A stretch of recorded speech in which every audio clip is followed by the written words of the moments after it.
নমস্কার বন্ধুরা, সর্বাণী রান্নাঘরে আপনাদের সবাইকে স্বাগত। বন্ধুরা, আজকে আমি চলে এসেছি আবার একটা নতুন রেসিপি নিয়ে। আপনারা দেখে বুঝতেই পারছেন আমি কি নিয়ে এসেছি। আজকে নিয়ে এসেছি পেঁপে, আর পেঁপেটা নিয়েছি আমি অর্ধেক, কেননা এই পেঁপেটা বিশাল আকারের ছিল, তাই আমি অর্ধেকটা পেঁপে নিয়েছি। এখন এই পেঁপের এই ভেতরের যে বীজ রয়েছে এটাকে পরিষ্কার করে নিতে হবে। আর এই পেঁপে দিয়েই আজকে আমি ভীষণ মুখরোচক একটা রেসিপি আপনাদের সঙ্গে শেয়ার করব। ভেতরের অংশটা আমি পরিষ্কার করে নিয়েছি। এখন এটাকে ছোট টুকরো করে কেটে নেব। এইভাবে ছোট টুকরো করে কেটে নিয়েছি। এবার এই খোসাটাকে একদম পরিষ্কার করে কেটে নিতে হবে।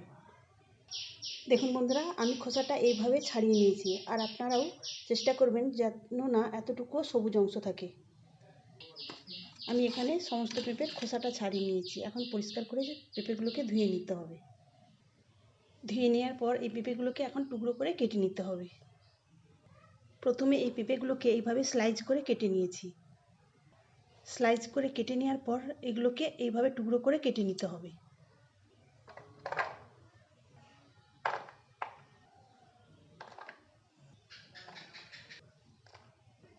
আমি এখানে আমার প্রয়োজন অনুযায়ী সব পেঁপেটাই কেটে নিয়েছি।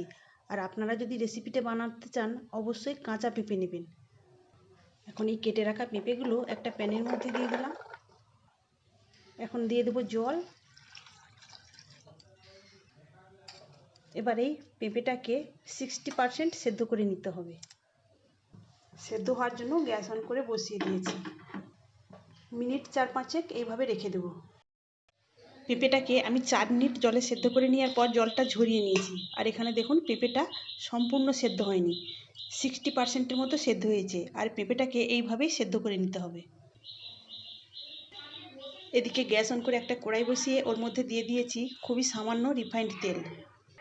এখন ফোড়নে দিয়ে দেবো একটা শুকনো লঙ্কা, 2 টুকরো করে কেটে নিয়েছি, আর সামান্য একটু কালো সরিষা। ফোড়নটাকে ভেজে নিতে হবে।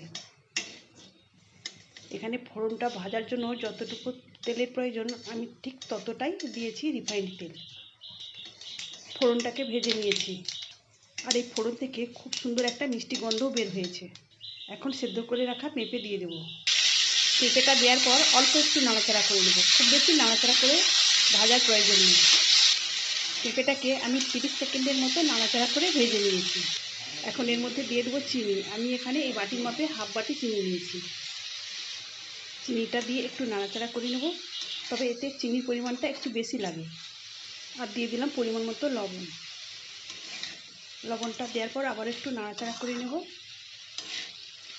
এই সময় গ্যাসের ফ্লেমটাকে লোতে করে দেবো, তো এতে আর জল দিতে লাগবে না। কিছুক্ষণ পরে দেখা যাবে চিনিটা গলে গিয়ে এর মধ্যে জল বের হয়েছে। আবারও মিনিট খানেকের জন্য ঢেকে দেবো। মিনিট খানেক পরে ঢাকা চাপাটা খুলে নিয়েছি, আর দেখুন বন্ধুরা কতটা জল বের হয়েছে। এখন এর মধ্যে দেওয়ার জন্য 2টো এলাচকে থেঁতো করে নিয়েছি, সেটা দিয়ে দেবো। দিয়ে একটু নাড়াচাড়া করে মিশিয়ে নেব। এখন এইভাবেই রেখে দেবো সম্পূর্ণ পেঁপেটা সেদ্ধ হয়ে যাওয়া পর্যন্ত। আর গ্যাসের ফ্লেমটাকে কিন্তু লোতেই রাখতে হবে, এতে এই পেঁপের মধ্যে চিনির রসটা খুব সুন্দরভাবে ঢুকে যাবে। এই গরমের সময় ভাতের সঙ্গে খাওয়ার জন্য আপনারা এইরকম একটা রেসিপি বানিয়ে নিতে পারেন। ছোট বড় সবারই ভীষণ পছন্দ হবে।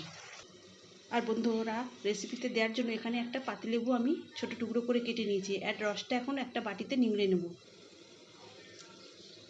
আবারও মিনিট খানেকের জন্য আমি ঢেকে দিয়েছিলাম। আর এই পর্যায়ে দেখুন পেঁপেটা সম্পূর্ণ সেদ্ধ হয়ে গেছে। এখন আমি এর মধ্যে দিয়ে দেবো কিশমিশ। এটা ধুয়ে আমি এর মধ্যে দিয়ে দিলাম। আর সম্পূর্ণ লেবু রসটা নিংড়ে নিয়ে এখানে 2 চামচ হয়েছে, এটাও দিয়ে দিলাম। এখন সব কিছু আবারও নাড়াচাড়া করে একটু মিশিয়ে নেব। বন্ধুরা, আজকের রেসিপিটা আপনাদের ভালো লাগলে অবশ্যই একটা লাইক দেবেন। সেই সঙ্গে যদি নতুন বন্ধুরা এসে থাকেন অবশ্যই আমার চ্যানেলটিকে সাবস্ক্রাইব করে আমার পাশে থাকবেন। সব কিছু মিশিয়ে নিয়েছি। আমি এই অবস্থায় আরও কিছুক্ষণ রান্না করে নেব। সম্পূর্ণ রসটা যতক্ষণ না পর্যন্ত এই পেঁপেটা শোক করে নিচ্ছে। যেহেতু পেঁপেটা সম্পূর্ণ সেদ্ধ হয়ে গিয়েছে, তাই এই সময় আমি গ্যাসের ফ্লেমটাকে মিডিয়ামে করে দিয়েছি। বন্ধুরা, আজকের এই রেসিপিটা যদি একবার বানিয়ে খান তো বারবার বানিয়ে খাওয়ার ইচ্ছা হবে। বিশেষ করে বাচ্চাদের ভীষণ প্রিয় একটা রেসিপি হবে। তো দেখুন বন্ধুরা, আরও বেশ কিছুক্ষণ আমি এটা রান্না করে নিয়েছি, আর রসটা অনেকটাই টেনে নিয়েছে। আর বেশি আমি নাড়াচাড়া করব না। এই অবস্থায় গ্যাসের ফ্লেমটাকে একদম বাড়িয়ে দিয়ে আর একটু টানিয়ে নেব। মনে হচ্ছে একটু রস রস রয়েছে, এটা কিন্তু ঠান্ডা হয়ে যাওয়ার পর টেনে নেবে। এখন আমি গ্যাসটা বন্ধ করে দেব। তাহলে বন্ধুরা, আজকের রেসিপি আপনাদের কেমন লাগলো অবশ্যই কমেন্ট করে জানাবেন। তাহলে আজকের মতো আসি, সবাই ভালো থাকবেন, সুস্থ থাকবেন, ধন্যবাদ।